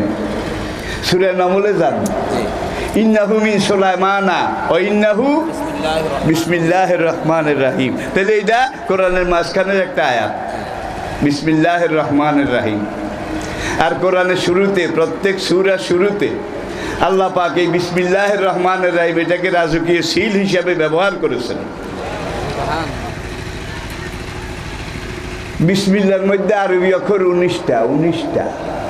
বাড়িতে গিয়ে একটু গুনে দেখবেন, 19টা। কোরআনের আলিফ লাম মিম থেকে শুরু করে মিনাল জিন্নাতে ওয়ান নাস পর্যন্ত 30 পারা কোরআন। এই কোরআনে আলিফ যত হাজার বার আছে, আলিফের যোগফল 19 দিয়ে ভাগ দিয়েছে, মিলে গেছে।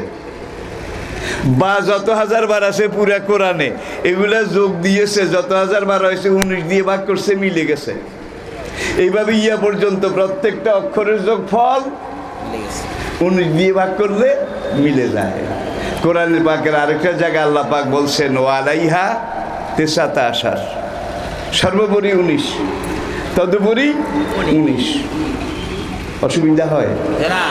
30 পারা কোরআনে কওমে লুতের কথা আল্লাহ রাব্বুল আলামিন 13 জায়গায় উল্লেখ করেছেন। কত জায়গায়? 13 জায়গায়। প্রত্যেকটা জায়গায় ফি কওমে লুত, মিন কওমে লুত, ইলা কওমে লুত, ইল্লা কওমা লুত। কিন্তু অন্যান্য নবী রাসূলের ব্যাপারে আল্লাহ এই বচনভঙ্গি ব্যবহার করেনি। ওয়াইলা আদিন আখাহুম হুদা, ওয়াইলা সামুদা আখাহুম সালেহা, ওয়াইলা মাদিয়ানা আখাহুম শুআয়বা। দেখছেন, নবীর নাম এক, কওমের নাম আরেক। লুত একমাত্র নবী, যেখানে লুত সেখানে কম, যেখানে কম সেখানে লুত। মনে হয় যেন কওমের জন্য লুত ওয়াজিব, লুতের জন্য কম ফরজ। 12 জায়গায় কওমে লুত, কওমে লুত, কওমে লুত। একটা জায়গায় আল্লাহ কওমে লুত না বলে উল্লেখ করেছেন ওয়াইখওয়ানু লুত, ওয়াইখওয়ানু লুত নবীর ভাইয়েরা। এইবার কোরআনকে যারা অ্যানালাইসিস করেছে, ব্যাখ্যা বিশ্লেষণ গবেষণা রিসার্চ করেছে, তারা এটার মধ্যে ঢুকেছে। কিরে 13 জায়গার 12 জায়গায় কওমে লুত, এক জায়গায় ইখওয়ানু লুত। কারণটা কি? এইবার তারা আবার কোরআনকে কম্পিউটারাইজ করেছে, করার পরে দেখেছে 12 জায়গায় কওমে লুত। কম লিখতে 2 নক্তাওয়ালা কাপ লাগে নাকি, যেটা আমরা বড় কাপ কই আর কি। এখন কম্পিউটার হিসাব করে দেখেছে যে 12 জায়গায় কওমে লুত বলেছে, এগুলা সহ 30 পারা কোরআনে বড় কাপের যোগফল 19-এর ভাগে মিলে গেছে। আর 13 জায়গার এক জায়গায় আল্লাহ কওমে লুত বলেননি, বলছেন কি? ওলামায়ে কেরাম ভালো বুঝতেছেন কিন্তু। ওয়াইখওয়ানু লুত নবীর ভাইয়েরা। ইখওয়ান লিখতে শুরু আলিফ লাগে, কি ইখওয়ান আলিফ। এখানে কম্পিউটার হিসাব করে দেখেছে এই এক জায়গায় ইখওয়ানু লুত বলাতে আলিফের যোগফল 19-এর ভাগে মিলে গেছে। এই জায়গায় যদি আল্লাহ কওমে লুত বলতেন, ইখওয়ানু লুত না বলতেন, তাইলে কম্পিউটারের হিসাবে 19-এর ভাগে বড় কাপ একটা বেশি হয়ে যেত, আলিফ একটা। দেখছেন পাটিগণিতের কত জটিল, কত কঠিন হিসাব। একজন অক্ষর জ্ঞানহীন উম্মি নবীর জবান মোবারক দিয়ে আল্লাহ পাক ওহিরে এলেন, এই কোরআন বের করেছেন। Arabic is the oldest and richest language of the world. Encyclopaedia Britannica থেকে বলছি, আমি ওটা বেশি স্টাডি করি। আরবি ভাষা একমাত্র ভাষা যেটা পৃথিবীর সবচেয়ে প্রাচীন এবং সবচেয়ে সমৃদ্ধ, যে রিচেস্ট, ধনী, সমৃদ্ধ। আরবি ভাষার মতো সমৃদ্ধ, ধনী দুনিয়াতে অন্য আর একটা ভাষাও নাই। আচ্ছা, তুমি ইংরেজি হইল কি? ইউ। এখন তুমি হদ্দলা হইলে হইতে পারো, মাইয়ালা হইলে হইতে পারো, তুমি, ঠিক না বলেন? কিন্তু কোরআনের ভাষায় তুমি যদি পুরুষ হয় আনতা, তুমি যদি নারী হও তাহলে আনতে। কি দুনিয়ার অন্য কোনো ভাষায় কিন্তু এরকম সর্বনাম নাই, জমিরের ব্যবহার নাই। আরো মজা শুনবেন, শুনবেন। হুয়া, হেতে, হুয়া, হেতি, হিয়া, হিয়া। কিন্তু দেখেন অন্য কোনো ভাষায় কিন্তু এইভাবে কোরআনের ভাষার মতো তুমি যদি পুরুষ হও আনতা, তুমি যদি মহিলা হও আনতে। কি তোমরা যদি পুরুষ হও আনতুম, তোমরা যদি মহিলা হও আনতুন না। কি হায় হায় রে! কিন্তু অন্যান্য ভাষার মধ্যে তোমরা স্ত্রী হইলে স্ত্রী ব্র্যাকেটে লেখা লাগে, আর নইলে স্ত্রী বোঝানো যায় না। পুরুষ হইলে তোমরা পুং পুং এটা ব্র্যাকেটে লেখা লাগে, তাইলে তোমরা সবাই পুরুষ, এটা বোঝা যাবে। কিন্তু আরবি একমাত্র ভাষা যেটা শাব্দিক প্রয়োগ, সিগার গর্দান, জমির সর্বনাম, প্রোনাউন।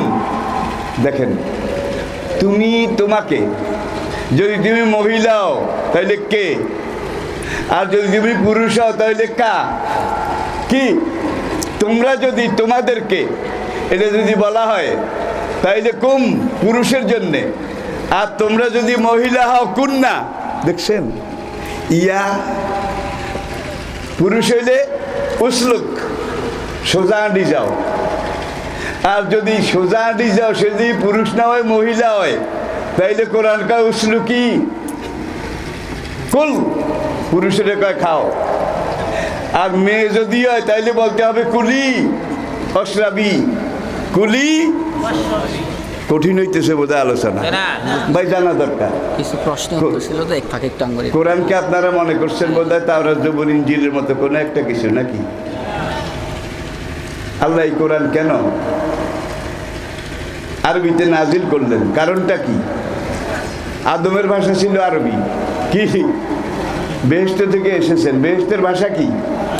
আহিবুল আরবি আলে সালাস লেয়ান্নি আরবি অল কোরআন ও আরবি অল সান আহলিল জান্নাতে। ভাই এবার ঢাকা বিশ্ববিদ্যালয়ে ভর্তি পরীক্ষায় কারা সবচেয়ে ভালো করেছে? মাদ্রাসা ছাত্ররা কয় না, মাদ্রাসা মাদ্রাসা ছাত্ররা এখন ওই মোশোয়ালা মুরগি, মোশোয়ালা মুরগি আর মুতা মামুন, মুতা মামুন তাদের মাথা গরম হয়ে গেছে। কিরে উচ্চ মাদ্রাসা মাদ্রাসা হয়ে গেছে। গত কয়েক বছর থেকে মাদ্রাসা ছাত্ররা কিন্তু ভালো করে আসতেছিল। এইবার যেই ছেলেটা প্রথম হয়েছে রামগঞ্জ থানায় বাড়ির দলটা তার গ্রাম, তার বাবার সাথে কয়েকদিন আগে আমার সরাসরি সামনাসামনি কথাবার্তা হয়েছে। এই ছেলেটা গত কয়েক বছরের পরিসংখ্যান একত্র করার পরে দেখা গেছে যে ঢাকা বিশ্ববিদ্যালয়ে এত বেশি নম্বর পেয়ে সবগুলো ডিপার্টমেন্টের মধ্যে এইভাবে প্রথম হওয়ার রেকর্ড এই মাদ্রাসা ছাত্রটা প্রথম। এত নম্বর অতীতে এত নম্বর পেয়ে কোনো ছাত্র ফার্স্ট হইতে পারে নাই। এতদিন মাদ্রাসা ছাত্রদেরকে ভালো কোনো সাবজেক্ট দেয় নাই, যেগুলো মাদ্রাসা থেকে আসছে। পুলিশে ভর্তি করতে হইলেও যদি দেখে মাদ্রাসা, কয় 2 নম্বর। আলহামদুলিল্লাহ এগুলোর দরজা কিন্তু বন্ধ হয়ে গেছে। এখন মাদ্রাসা এটা বললে বুঝে যাবে সবচেয়ে বেশি মেধাবী, ঠিক কিনা? আর মাদ্রাসা এলেমটা কোরআনের এলেম, আল্লাহর এলেম, আল্লাহর বানানো এলেম, ঠিক কিনা বলেন? আল্লাহ নিখুঁত, নির্ভুল, নিরঙ্কুশ। আল্লাহ নাজিল করা ভাষা এটাও নিখুঁত, নির্ভুল, নিরঙ্কুশ, ঠিক কিনা বলেন? কোরআন আর কোরআনে এলেম এইটা হলো হাতি, হাতি, হাতি। স্থলের জন্তুদের মধ্যে সবচেয়ে বড় কোনটা? হাতি। আর স্কুল কলেজ ইউনিভার্সিটি এগুলো হলো হাতির লেজ, হাতির লেজ। এখন 2 পাহাড়ের মাঝখানে চিকন একটা গিরিপথ আছে, এইখান দিয়ে আপনি হাতির লেজ ধরে যদি টানেন, লেজ হয়তো ওই পার পর্যন্ত যাবে কিন্তু হাতি যাবে না, আটকে যাবে। আর গিরিপথটা যদি এত প্রশস্ত হয়, এখান দিয়ে যদি আপনি হাতিটাকে টেনে নিয়ে যান, তাহলে হাতিটা যখন এই গর্তটা গিরিপথটা পার হবে তখন হাতির লেজের মধ্যে ভিন্নটা নিয়ে আনন্দ লাগবে। তাহলে কোরআন হইল হাতি। আর অন্যান্য যত ফ্যাকাল্টি, যত বিদ্যা, যত কিছু সব হইল হাতির লেজ। একবার যদি আপনি হাতি আনতে পারেন, লেজ টানা লাগবে না, হাতির লগে লেজ এমনিই চলে আসবে। এই জন্য মাদ্রাসা ছেলেরা কোরআন পড়ে। কোরআন যে বুঝেছে দুনিয়ার সব এলেম তার আছে, কোরআন যে পড়েছে জেনেছে দুনিয়ার সব এলেম তার আছে। তাওরাতের জমানায়, মুসা আলাইহিস সালামের জমানায় তাওরাতের একজন হাফেজ সাহেব ছিল, বলেন? আমি চ্যালেঞ্জ করি। ঈসা আলাইহিস সালামের জমানায় ইনজিলের একজন হাফেজ ছিল, ছিল? দাউদ আলাইহিস সালামের জমানায় ইউনানি ভাষায় যে জাবুর আল্লাহ নাজিল করেছিলেন, জাবুরের একজন হাফেজ সাহেব ছিল, ছিল? বিদঘুটে কিম্বুত কিমাকার মুখস্থ করা সম্ভবই ছিল না। প্রাচীন ভারতে সত্যযুগ, ত্রেতা যুগ, দাপর যুগ, এই 3 যুগে বেদের কোন ব্রাহ্মণ হাফেজ সাহেব ছিল বোধ হয়? গীতার কোন হাফেজ, ত্রিপিটকের কোন হাফেজ বোধ হয় বৌদ্ধ ধর্মে ছিল। কোরআন যেদিন থেকে নাজিল শুরু, আল্লাহর কসম এদিন থেকে হাফেজ শুরু। কি আমি পক্ষপাতিত্ব করে কথা বলতেছি? নিরপেক্ষ জায়গায় বসে আমি সবগুলো পরিসংখ্যান টেনে আপনাদেরকে বুঝাবার চেষ্টা করছি। কোরআন একমাত্র শিক্ষা, সবচেয়ে বড় শিক্ষা, আদর্শ শিক্ষা। কোরআন যে শিখতে পেরেছে তার অন্যগুলো আতিল্লা, যেগুলো ভিন্ন টানার লাগে না, এটার লোকে এমনি যায়। কোরআন শিখতে রাজি আছেন? শিখাইতে রাজি আছেন? হাসরের কঠিন দিনে বিয়া বানে আল কোরআন হুজ্জাতুল লাকা ওয়া আলাইকা, নবীর হাদিস। এই কোরআন হয় তোমার পক্ষের উকিল হবে, নয় তোমার বিপক্ষের উকিল হবে। আর কোরআনে আল্লাহ পাক বলছেন, ওয়াকালা রাসূলু ইয়া রব্বি ইন্না কওমি ইত্তাখাযু হাযাল কুরআনা মাহজুরা। অঙ্কের স্যারের মাস 10,000 টাকা করে বেতন দেয় অঙ্কের স্যারের।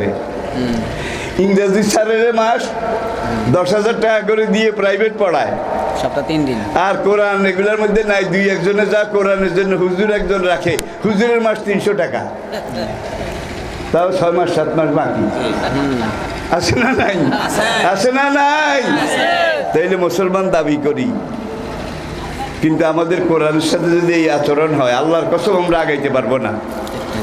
ভাই আমার সময় কিন্তু হয়ে গেছে। আচ্ছা, 2-1টা আমরা ব্যবসায়ীরা লক্ষ টাকা মানুষের কাছে পাও না, কিন্তু অনেক মিথ্যা কথা বলে টাকা আদায় করতে হয়। এখানে শরীয়তের বিধান কি? ভাই মিথ্যা মিথ্যা, হারাম হারাম। মিথ্যা হলো সব পাপের গোড়া, সব পাপের মা। সুতরাং পাওনা আদায় করার জন্য মিথ্যা বলা যাবে না। আপনি চেষ্টা করেন, কিন্তু মিথ্যার কাছে যাবেন না, প্রতারণার কাছে যাবেন না, ধোঁকার কাছে যাবেন না। আপনি যদি পারফেক্ট পথে থাকেন, তাহলে আল্লাহ সাহায্য আপনার জন্য অবধারিত হয়ে আসবে। আমাদের সমাজের কিছু লোক পরের সম্পদ ভোগ করে, কিন্তু সেটি জেনেও চুপ থাকে। শরীয়তের আলোকে সেটা জায়েজ আছে কি? যে ব্যক্তি অন্য কারো 1 বিঘা জমি বা 1 ইঞ্চি জমি জোর করে জবরদখল করে, জবরদস্তিভাবে দখল করে, হাসরের ময়দানে একবার জমিন থেকে শুরু করে জমিনের 7 লেয়ার পর্যন্ত 7 তাবক জমিন, এই জমিনকে আল্লাহ মাঝখান দিয়ে ছিদ্র করে তাবিজ বানাইয়া ওই পরের হক যারা খাইছে তাদের গলার মধ্যে লটকাই দেবে হাসরের মাঠে। তখন অন্যান্য গুনাহগাররাও বলবে, ধিক ধিক, ওয়াক ওয়াক, থু থু, সি সি, রাম রাম, সি সি, ওয়াক থু ওয়াক থু। তাইলে গলার মধ্যে 7 তাবক জমিন লটকাই দেবে তাবিজের মতো করে। তাইলে অন্যান্যরা দেখলে বুঝবে এরা সব পরের হক, পরের জায়গা জমি। খবরদার, অনেক ভাই আছে বোনদের পাওনা শোধ করে না, ঠিক ঠিক, হয়তো আপনাদের মধ্যে নাই, বোনদের হক এটা শোধ করে না। আলহামদুলিল্লাহ ভালো আছেন না। কিন্তু এই বোনদের হক যদি আপনি নষ্ট করেন, হাসরের মাঠে 7 তাবক জমিন গলায় নিয়ে আপনাকে উঠতে হবে। বিয়ের 50 বছর হয়েছে, যে কারণেই হোক 10-12 বছর আলাদা ঘুমায়, দুজনের কথা নাই। ইগা বুড়িও না বুড়িও না, দুজন বেতাল্লা। এক মহব্বত যৌবনকালে, আরেক মহব্বত বুড়াকালে। বরং বুড়াকালের স্ত্রীর মহব্বতটা যৌবনকালের চেয়ে আরো পারফেক্ট, আরো খাঁটি, আরো বেশি। তাহলে বোঝা গেল এই দুজনের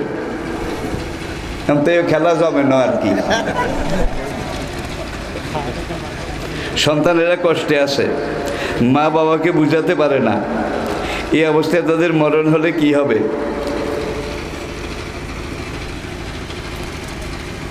জিনিসটা আমার কাছে ক্লিয়ার হচ্ছে না আর কি।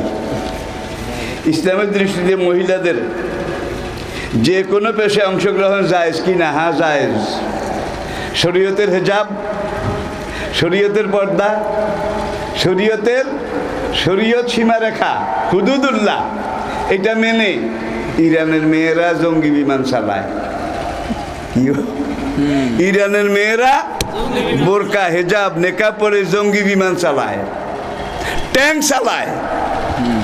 আর আজকের আমেরিকা কন, ইসরায়েল কন, ইরানের মালেকুল মউত আজরাইলের চেয়েও বেশি ডরায়। ঠিক কিনা বলেন? খাইছে রে খাইছে, আসল মুসলমান থাকলে এগুনে না। আর সৌদি আরব, কুয়েত, কাতার, এগুলার ইসরায়েল আমেরিকাকে দৌড়া হাফ, লেজদরি গুড়া, দৌড়া হাফের লেজদরি গুড়ায়। ঠিক কিনা বলেন? ঠিক সত্যিকার মুসলমান। ওমরকে দেখলে মুশরিকদের কেমন লাগতো? মুনাফিকদের কেমন লাগতো? এই যুগেও কিছু রাষ্ট্র আছে অল্প হইল যেগুলো অমর, ঠিক কিনা বলেন? আর সবচেয়ে ভালো রাষ্ট্র কোনটা এটা বুঝতে হলে আপনাকে জানতে হবে দুনিয়ার আজকে সুপার পাওয়ার গ্লোবাল ওয়ার্ল্ডের যে পরাশক্তি ইসরায়েল থেকে শুরু করে কোন দেশটার জিকির বেশি করে, কোন দেশটার বিরোধিতা বেশি করে, আবার বাংলাদেশে কোন দল খাঁটি, এইটা খুঁজে বাইর করতে হলে আপনাকে খুঁজতে হবে বেনামাজি বেরোজগারি ফাসেকেরা কোন দলটার বিরুদ্ধে বেশি কয়, কোন দলটার বেশি সমালোচনা করে, তাহলে এইটাই আসল ইসলামী দল, ঠিক কিনা বলেন? বুড়ির কিচ্ছা জানেন তো, পথে আজকে কাটা নাই, প্রতিবেশী আলামিন গেছে খুঁজতে খুঁজতে খুঁজতে খুঁজতে, আরে দেখ না পথে কাটা, মক্কারই তো মানুষ, আমারই তো প্রতিবেশী, বাজারে যাওয়া থাক। খোঁজ করতে করতে করতে করতে জাবালে নূরের সেখানে গিয়ে দেখে যে পুরান একটা তাঁবুতে 103 ডিগ্রি জ্বর, ওই কাঁটা দইন্ডা বুড়ি থরথর করে কাঁপে। নবী সেখানে গেলেন, জ্বর দেখে মাথায় ঠান্ডা পানি ঢাললেন ঝর্ণা থেকে এনে, পাহাড়ের থেকে লতা গোড়া গাছগাছালি হার্বাল মেডিসিন এগুলো নবী নিজের হাতে তৈরি করে বুড়িরে খাওয়াইলেন। দুপুরের পরে বুড়ির জ্বরও ছাড়ছে, কাঁপুনিও ছাড়ছে, বুড়ি একবারে নর্মাল হয়ে গেছে। এইবার প্রতিবেশিকা, মা সকালে বাজারে যাচ্ছিলাম, রাস্তায় কাটা না দেখে তোমার কথা মনে পড়ছে, হ্যাঁ এখন খবর নিতে আসছি, তুমি তো এখন একটু সুস্থ, আমার তো সংসার আছে, বিবি বাচ্চা আছে, বাজার করা লাগবে, তুমি আমাকে একটু বাড়ি যাওয়ার অনুমতি দাও। মা তুমি আমাকে একটু বাড়ি যাওয়ার অনুমতি দাও, বাজার করে টরে দিয়ে কালকে সকালে আবার আমি তোমার খেদমত করার জন্য চলে আসবো। বুড়ি কি কয়, কইতাম নি বাবা রে, তোর মতো এত ভালো মানুষ, তোর মতো এমন দরদি মন, তোর মতো একজন সুপারম্যান অতি মানুষ মক্কায় আছে, এটা আমার জানা ছিল না। তুই কত দরদ, কত আদর, আপন মার জন্য তোকে এরকম করে না, এতভাবে তুই আমার সেবা শুশ্রূষা করেছিস। বাবা রে, দুঃখ একটা, মোহাম্মদের জ্বালা মক্কায় থাকতে পারি না। সতীনের মার কাছে দুঃখের কথা, মোহাম্মদের জ্বালায় পরের দিন সকালে আবার আসছে মোহাম্মদ সাল্লাল্লাহু আলাইহি ওয়াসাল্লাম, মক্কার কথা বলছি। আজকে আরো সারাদিন আরো কিছু ওষুধ পথ্য এগুলো খাওয়ানোর পরে বুড়ি একবার আজকে চাঙ্গা। প্রতিবেশী কয়, মা আমি একটু বাড়ি যাওয়া লাগে, কাইলে আবার তোমার খবর নেব। বাবারে, তোর মতো ভালো মানুষও মক্কায় আসে, এর আগে আমার জানা ছিল না। নিজের নারী ছেড়া সন্তানও তো এত দরদি হয় না। বাবারে, একটা দুঃখ, মোহাম্মদের জ্বালায় মক্কা থাকতে পারি না। ভাই, এই বুড়ি তখনকার মক্কার ভিলেজ পলিটিক্স এগুলোর সাথে কোনো সম্পর্ক ছিল? কিচ্ছু ছিল না। কিন্তু বুড়ি কথা কথা মোহাম্মদের জ্বালায় থাকতে পারে না, মোহাম্মদের চিনেও না, কোনোদিন দেখেও নাই, এখনো বারবার কয় মোহাম্মদের জ্বালায় থাকতে পারি না। এইবার কয়, মা মোহাম্মদ যে এত খারাপ কেমনে বুঝলা? কে বেশি বুঝার দরকার নেই, সবাই কয় খারাপ, এই জন্য আমিও কই খারাপ। তাহলে ১,৫০০ বছর আগে মোহাম্মদ মক্কার সবচেয়ে খারাপ মানুষ ছিলেন। নাউজুবিল্লাহ, জোরে বলেন নাউজুবিল্লাহ।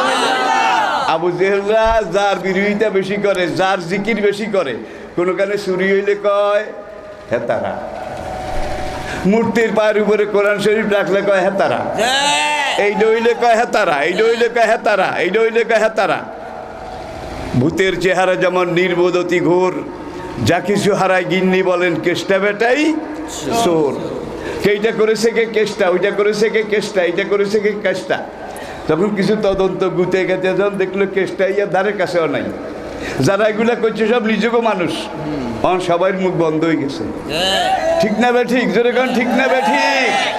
১,৫০০ বছরের আলামিনার এই দুষ্ট বুড়ি, এই জন্যে দেখেন এই বেচারিত মক্কার পলিটিক্সের কিছু বুঝতেন না, ইসলাম কুফরেরও কিছু বুঝতো না। কয় মোহাম্মদ যে এত খারাপ কেমনে বুঝলা? কয় সবাই কয় খারাপ, এই জন্য আমিও কই খারাপ। তাহলে বাংলাদেশের যেই দলটা সবচেয়ে ভালো, সবচেয়ে পারফেক্ট, এইটা বের করতে হলে আপনাকে দেখতে হবে বিরোধীরা কোন দলের সমালোচনা বেশি করে, কোন দলের পিছে সবচেয়ে বেশি লাগে। এই দলটা একমাত্র আল্লাহর দল, হিজবুল্লাহ। কেউ কি আমার উপরে রাগ করেছেন? দিন প্রচারের নামে ইউটিউবে অশ্লীল বিজ্ঞাপনের মাধ্যমে টাকা উপার্জন করা বৈধ হবে কি জি না? অবৈধকে কোনো অবস্থায়। ভাই কত ইউটিউবার আমার কাছে ফোন করে, যোগাযোগ করে যে আপনার ওয়াজের আমরা একটা এইভাবে দেবো, মাঝখানে একটা অ্যাড দেবো। নাকি নাউজুবিল্লাহ, খবরদার। এমন কিছু করলে আপনাদের বিরুদ্ধে মামলা হয়ে যাবে, মামলা হয়ে যাবে। আমার এই জবান আল্লাহ দিয়েছে, এই জবান আল্লাহ চালু রেখেছে, এইটা বেশি এই খাইটা।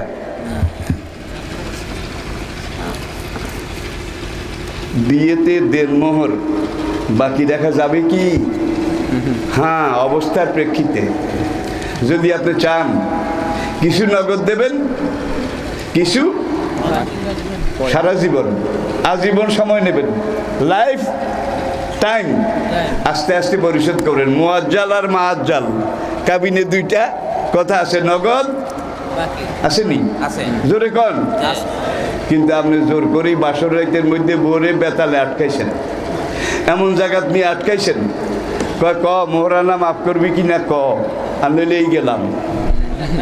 বউ বেচারি দেখলো, আরে মেয়েদের কাজ কি করছি, এমনি বিয়ে হয় না, জারুয়া যদিও না, আরে তুই চলে যায়, তোকে যা মাফ করে দিলাম।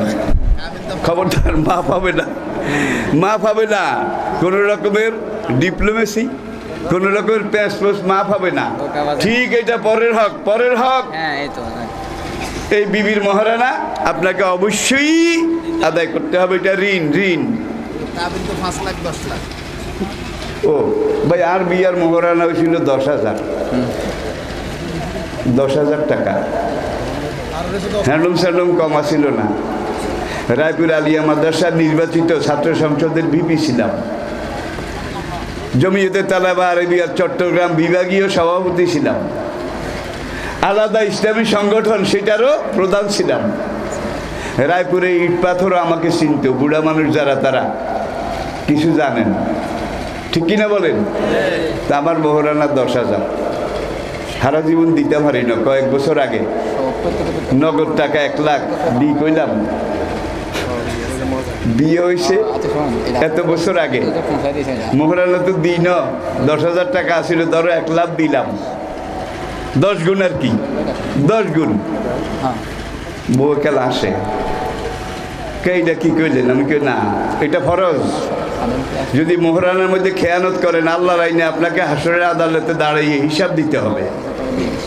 সুতরাং এই পরিমাণ মোহরানা করবেন যেটা দেওয়া সম্ভব। বাতের হাইল্লা নাই, ক্যাডারি করে আর মস্তানি করে। মোহরানা কত? কয় 10 লাখ। ভাই কোনো কিছু আর নেকাহ কাল বাই হয়ে, বিবাহটা কিনে বেচার মতো। আপনি দামি কিশমিশ, আলু বোখারা কিনতেন, গেলেন, যাব মোটে হইসাই নাই, কইলেন যে 200 টাকা কেজি, যাব মোটে হইসাই নাই। পয়সা থাকলে আপনি কেজি মূলাইতে পারেন, কিনতে পারেন, ঠিক কিনা বলেন?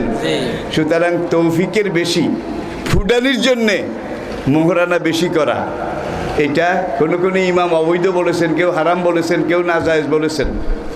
কাট your coat according to your cloth, আয় বুঝে ব্যয়। মোহরানাও ঠিক সেইভাবে হবে। ধর্মীয় সব কাজই করেন, কিন্তু অন্যের হক মেরে খান। গরিবদের মানুষ মনে করে না। এ সম্পর্কে কোরআন হাদিস কি বলে? লে নফসে কা আলাইকা হাক্কুন, বলে যাও জাতে কা আলাইকা হাক্কুন, বলে আওলাদে কা আলাইকা হাক্কুন, বলে জিরানে কা আলাইকা হাক্কুন, ফাতে কুল্লাজি হক্কিন হক্কুহা। তোমার পাড়া প্রতিবেশী, তাদের একটা হক তোমার উপরে আছে, আওলাদ ফরজুনের হক তোমার উপরে আছে, বিবির হক আছে। যার যেটা পাওনা হক, এটা ঠিক মতো দিয়ে দাও, তাইলে বেহেশতে আমি নবীর প্রতিবেশী হতে পারবে, তা না হইলে নয়। মনে বিশ্বাস করা ও মুখে স্বীকৃতি দেওয়াটাই কি ঈমান? নাকি ঈমানের মানে কাজে পরিণত করাও বুঝায়? শেষের অংশ মুখে মুখে। গান্ধী, মহাত্মা গান্ধী যখন 1946-এ, আমার বয়স তখন 6 বছর মনে হয়, আমাদের নন্দীগ্রামও এসেছিল। নন্দীগ্রাম আমি চাইতাম গেছি, আমার আব্বু আমারে নিয়ে গেছে।